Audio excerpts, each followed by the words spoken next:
Bueno, vamos a segundo libro de Macabeos 12, a donde hay tres bloques. Primero vamos a ver a Judas en Jaffa o Japo, Jope, ya en tiempos del Nuevo Testamento. Este lugar Jaffa o Japo es Jope. En cuanto a Yamnia, no lo pude localizar, sin embargo, ha de ser una ciudad costera, porque Yam en hebreo es mar. Puede ser que equivalga al Bat Yam de hoy, no lo sé, ni importa tanto.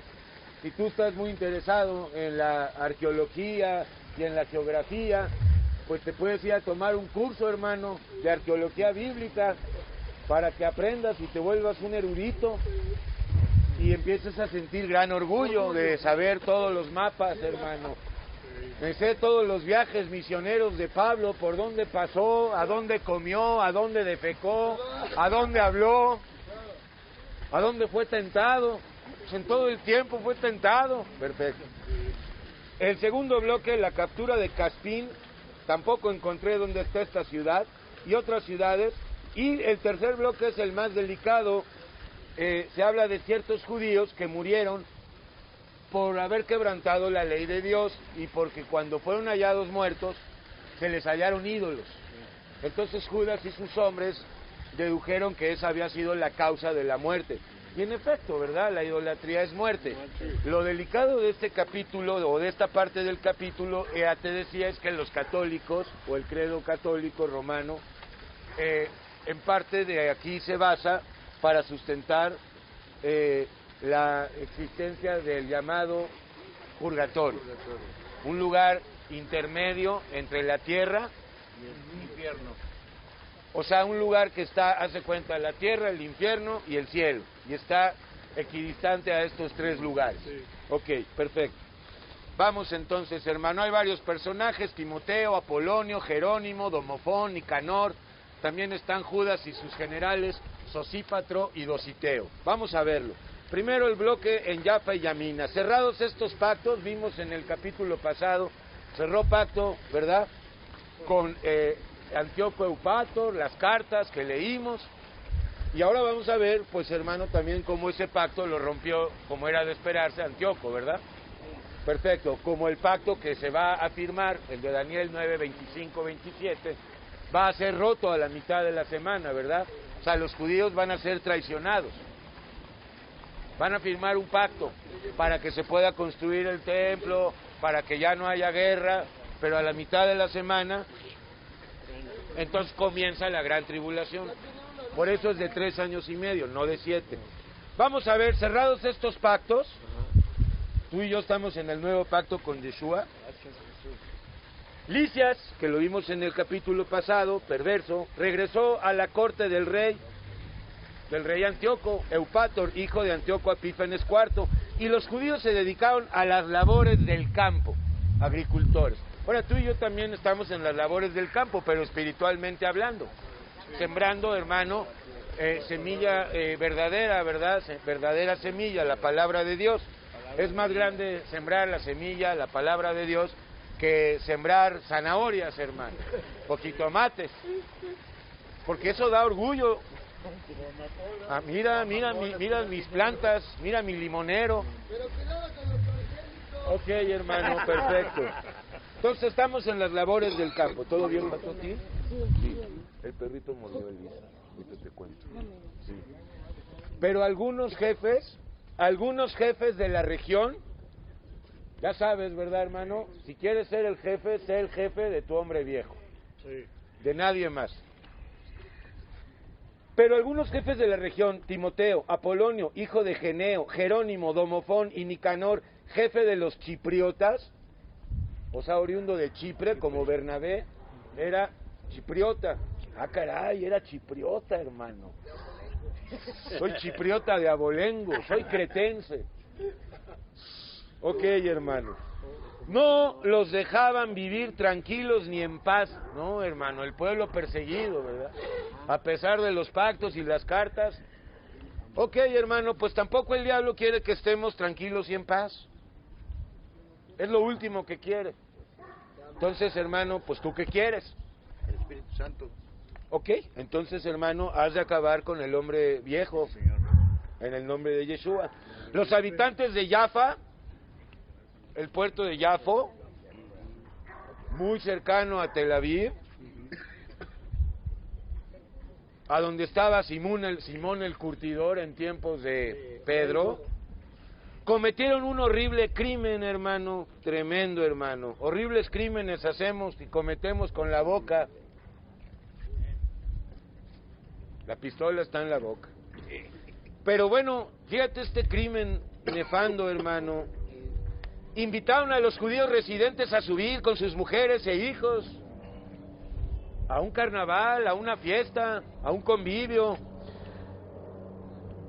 en unas barcas preparadas expresamente, pues no existía entre ellos ninguna enemistad aparente, según constaba por la decisión que había tomado toda la ciudad. Los judíos aceptaron creyendo que los invitaban con intenciones pacíficas, en vez de discernir, en vez de consultar,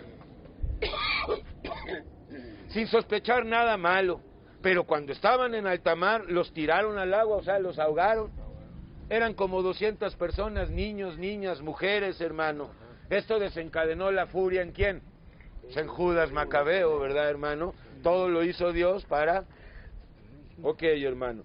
Pero cuando estaban en alta mar, los tiraron al agua. Eran unos 200. Al enterarse el Macabeo de esta crueldad contra sus compatriotas, llamó a los hombres que estaban con él, invocó a Dios justo y juez y marchó contra los asesinos de sus hermanos. Bien, invocó a Dios, ¿verdad? Se encomendó a Dios para, hermano, hacer justicia. Incendió el puerto durante la noche, el puerto de Jaffa, quemó los barcos y pasó a cuchillo a todos los que se habían refugiado en ellos. Como no pudo entrar en la ciudad porque habían cerrado las puertas, se retiró con intención de regresar y exterminar de raíz a todos los habitantes de Jaffa. Esa era la justicia de Dios en ese momento. Ahora, de raíz hay que cortar al hombre viejo, hermano. Ha advertido de que los de Yamnia querían hacer lo mismo con los judíos residentes ahí. Cayó de improviso este Judas, el factor sorpresa, ¿verdad? Que para eso los israelitas son, pues, los expertos, hermano. Ahí está la operación Trueno, el rescate en Entebbe. 4 aviones, pum, pam, hasta luego. Aunque ahí cayó el hermano de Netanyahu, ¿verdad? Fue el único que murió. Fue el único que murió. El hermano del presidente actual fue el que murió en esa operación. Ok, hermano. Y siguen utilizando esto del factor sorpresa, hermano. También en terrorismo, pues así es. Cayó de improviso sobre ellos durante la noche e incendió los barcos y el puerto de los de Yamnia, de forma que el resplandor se veía desde Jerusalén a unos 45 kilómetros de distancia. A 1,5 kilómetros de allí, cuando marchaba contra Timoteo, le salieron al encuentro más de 5,000 soldados, a Judas y a sus hombres, y 500 jinetes árabes. ¿Descendientes de quién? De Agar. Bueno, de Edom en parte. Ok, hermano. El combate fue muy duro, como hay días de duro combate, ¿verdad? Lo hay. Y hay noches de duro combate también. Ahora, hermano, pues esto es parte, y así va a ser hasta el final. Pero con la ayuda de Dios, los hombres de Judá salieron victoriosos. Pues ahí está, hermano. Es muy claro entenderlo, ¿no? La victoria nos las da Yeshua. Los árabes nómadas, al verse perdidos, pidieron la paz, a Judas, y comprometiéndose con los judíos a suministrarles ganado y a prestarles ayuda en lo sucesivo. Judas pensó que podrían serle útiles y pactó la paz con ellos. No debió haberlo hecho, sin embargo lo hizo. Bueno, todo contribuye para bien. Después de concertar la paz, regresaron a sus tiendas. Judas asaltó también una ciudad llamada Caspín. Todo esto debe de estar en Judea, ¿verdad, hermano? Así es. Con foso, se trataba de una ciudad fortificada, con foso y murallas, que estaba habitada por gentes de todas las razas. Entonces imagínate, hermano, el nivel de perversión que había en esa ciudad. Los sitiados, fiados, confiados en la solidez de los muros y en la abundancia de provisiones, confiados. Hermano, ¿estamos confiando en quién? Jesús. ¿En el intelecto, en el razonamiento, en el dinero o en Jesús? En Jesús, hermano. Confiando, hermano, en nuestras capacidades o en Dios. En Dios. Porque mira, a esos que estaban fiándose y confiándose en la solidez de sus muros, de la ciudad amurallada o de sus grandes casas, ¿verdad? Y en la abundancia de las provisiones o de sus bienes, se mostraron insolentes con los de Judas insultándolos y diciendo blasfemias y palabras que no se pueden repetir. Pero Judas y los suyos, en el nombre del gran Señor del universo, esta es la característica del pueblo de Israel, ¿verdad? Pueblo que confía en su Dios, aunque, hermano, pues no conocen todavía el verdadero Dios, y no todo Israel es Israel. Ok. En el nombre del gran Señor del universo, que en tiempo de Josué, sin aparatos ni máquinas de guerra, o hermano, ingeniería militar, había derribado los muros de Jericó en Josué 6. Sí, señor. No llevaban tanques. Dándole la vuelta al... Así es, durante 7 días. Se lanzaron furiosamente contra las murallas y Dios quiso que se apoderaran de la ciudad haciendo tal carnicería que un lago vecino de unos 400 metros de ancho parecía lleno de sangre. Después de una caminata de unos 140 kilómetros llegaron a Jarak, donde estaban los judíos llamados tubianos, mezclados con otras razas, con los tubios en este caso. No encontraron a Timoteo, pues se había ido de allí sin haber conseguido nada, aunque no sin dejar sin dejar en cierto lugar una muy poderosa guarnición, obviamente militar. Dositeo y Sosípatro, generales del Macabeo, atacaron la guarnición que había dejado este hombre, Timoteo, en Jarak. Entonces estos dos generales de Judas, Sosípatro y Dositeo, atacaron esta guarnición y mataron a más de 10,000 de los que Timoteo había dejado en la fortaleza. Otra vez la victoria de Yeshua, ¿verdad? Porque, hermano, pues Timoteo tenía 100 veces más hombres que los macabeos, sin embargo con pocos les dio la victoria a los macabeos. El macabeo organizó su ejército en divisiones, puso a Dositeo y a Sosípatro al frente de ellas y marchó contra Timoteo, que tenía una fuerza de 120,000 soldados de infantería y 2,500 de caballería. Cuando Timoteo se enteró de la llegada de Judas, al cual le tenía miedo, envió a las mujeres, a los niños y todo el equipaje a Carnión, lugar inexpugnable o inaccesible por lo accidentado del terreno, como Afganistán. Es inexpugnable, ¿no, hermano? O es la Edom, inexpugnable, porque, hermano, no es un terreno llano. Perfecto. Así es. Al aparecer la primera división de Judas, o el primer batallón que mandó Judas, los enemigos se llenaron de miedo y, aterrorizados ante el poder de aquel que todo lo ve, emprendieron la fuga en todas direcciones, de forma que se estorbaban unos a otros y se herían con sus mismas espadas. La victoria de Dios, hermano. Cosas semejantes vemos en batallas de los reyes de Israel, hermano. Judas persiguió furiosamente a aquellos criminales y mató a unos 30,000. Pues, hermano, con este denuedo hay que acabar con la criatura vieja, hermano. El mismo Timoteo cayó en manos de Dositeo y Sosípatro, les pedía con gran astucia y lisonjas, ¿verdad? Y regalitos, ¿verdad? Y promesas que le perdonaran la vida, pues los padres y hermanos de muchos judíos estaban en su poder y no serían perdonados si él era ejecutado. Entonces más bien era una amenaza, ¿verdad? Cuando Timoteo les prometió que se los devolvería sanos y salvos a estos rehenes, ellos lo pusieron en libertad para salvar a sus hermanos. Bueno, estaban obligados. Si no los soltaban, exponían la vida de sus compatriotas, niños y mujeres. Judas marchó contra Carnión y contra el santuario de Atargates y mató a 25,000. Después de esta victoria se dirigió a Efrón, ciudad fuerte donde vivía Lisias y una población cosmopolita, hermano, o pluriétnica o multiétnica, ¿verdad?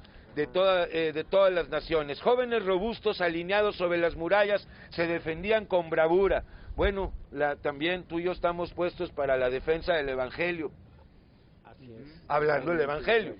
Porque no hay otra manera de defender el Evangelio que hablando el Evangelio. Claro. Perfecto, el hermano. Verdadero, ¿no? Pues el Evangelio verdadero, si no podemos hablar más que de uno. Exactamente. Porque nada más uno existe. Nada más uno existe, aunque muchos, hermano, hay muchos por causa pues del diablo. Dentro había muchas provisiones, proyectiles y máquinas de guerra.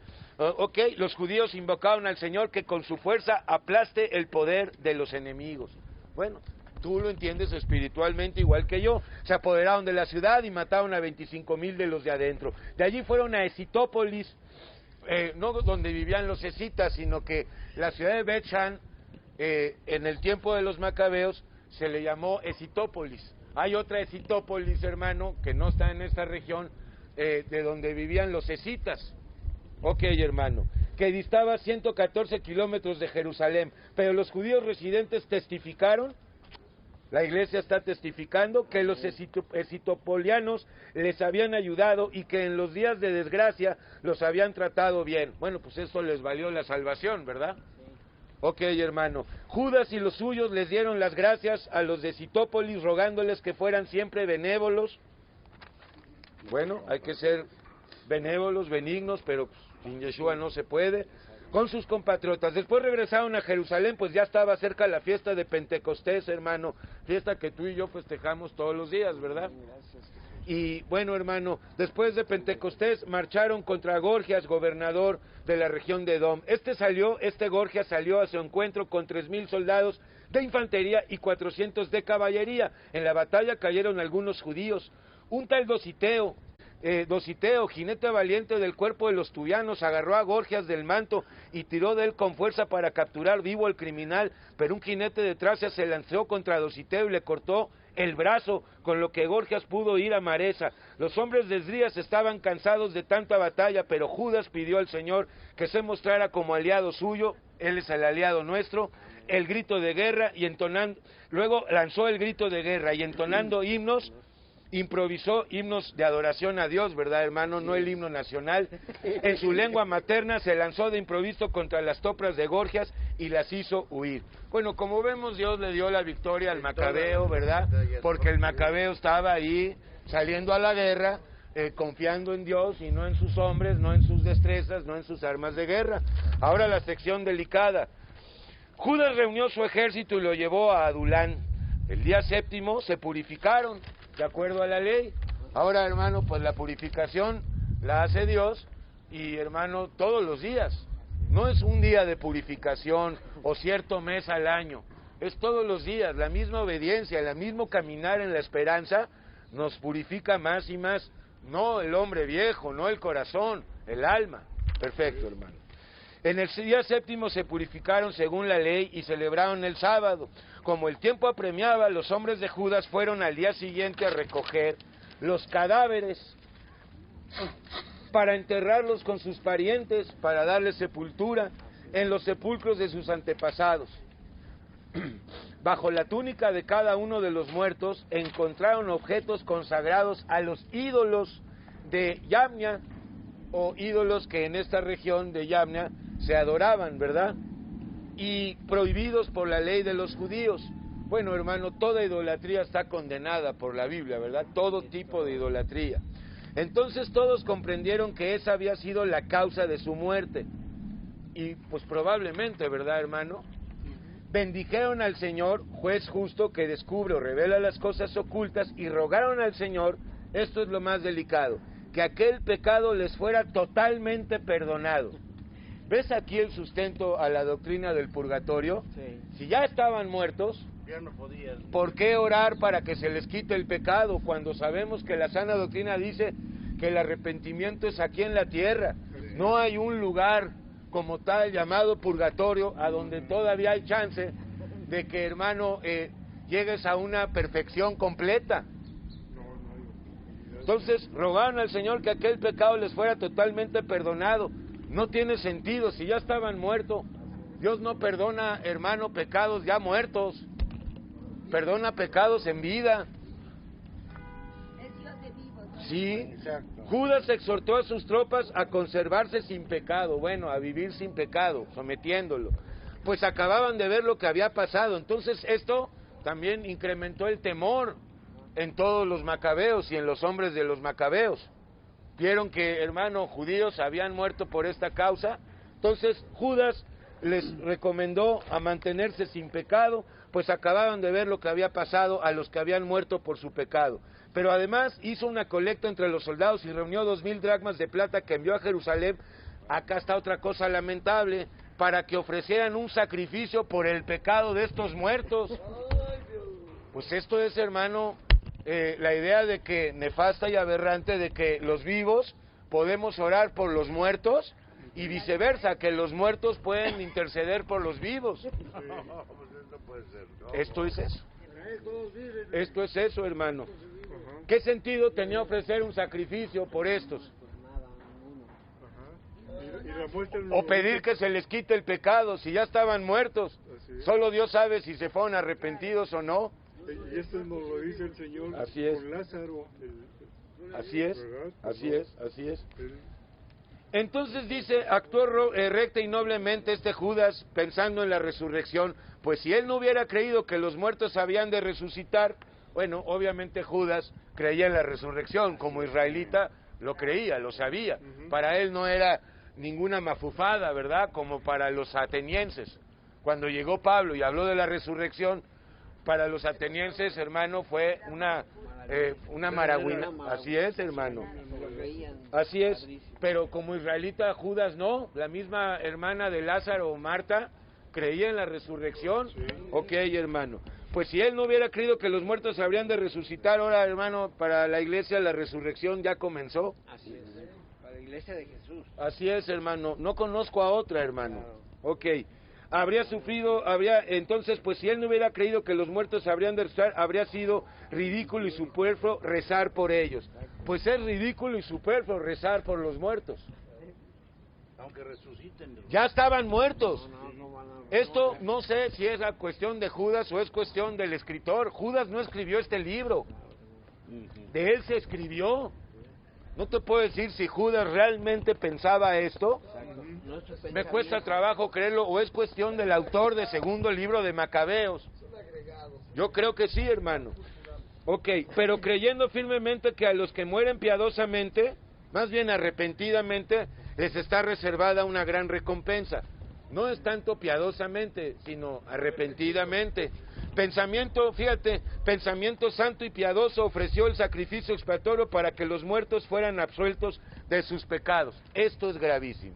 Para que los muertos que ya murieron sean absueltos del pecado, eso sustenta la doctrina del purgatorio. Y créeme lo que ellos, en primer lugar, utilizan esta escritura. Y aparte se contradicen los dos ¿Sí? versículos, el 46 con el 45. Así es, así es. Bueno.